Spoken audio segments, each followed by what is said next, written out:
अब हम relative equilibrium का अगला केस देखेंगे जिसमें बॉडी का क्या होगा, इंक्लाइंड में एक्सेलरेशन होगा और हमें क्या निकालना पड़ेगा, ये थीटा निकालना पड़ेगा। ये थीटा क्या है, ये जो वाटर इंक्लाइंड सरफेस से जो एंगल बना रहा है दैट इज अवर थीटा। इस बॉडी का एक्सेलरेशन ऊपर की ओर होगा, कितना होगा, दैट इज ए मीटर पर सेकंड स्क्वायर से होगा।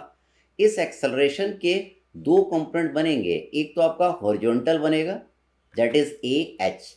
अगर आपको ये हॉरिजॉन्टल कंपोनेंट निकालना है एक्सेलरेशन का तो ये एंगल आपका अल्फा है, तो ये एंगल भी आपका अल्फा डिग्री आएगा।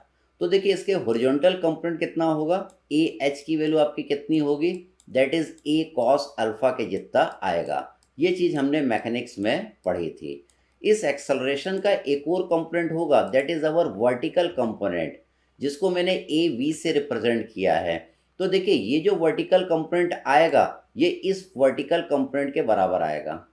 तो ए का ये वर्टिकल कंपोनेंट कितना आएगा, ए का वर्टिकल कंपोनेंट आएगा that is a sine alpha, A sine alpha. तो ये अगर ए साइन अल्फा है तो ये ए वर्टिकल कितना आएगा, ए साइन अल्फा के जितना ही आएगा। तो इसकी ज़रूरत हमको अपने प्रॉब्लम में पड़ेगी। तो ए हॉरिजॉन्टल कितना लिखेंगे, that is a cos alpha, A vertical कितना लिखेंगे, that is a sine alpha. अब हमें तो ये थीटा निकालना है, तो ये थीटा निकालने का हमारा फॉर्मूला है that is tan theta is equal to A horizontal divided by G plus minus A V. तो यहाँ पे देखिए प्लस आप कब लेंगे, जब आपका बॉडी का मोशन किधर हो रहा है, अपवर्ड होगा, तब हम यहाँ पे फॉर्मूले में क्या लेंगे, प्लस। अब यहाँ पे माइनस कब लेंगे, जब बॉडी का मूवमेंट कहाँ होगा, नीचे की ओर आएगा। तो इन्हीं कंसेप्ट का यूज़ हम अपने अगले प्रॉब्लम में देखते हैं।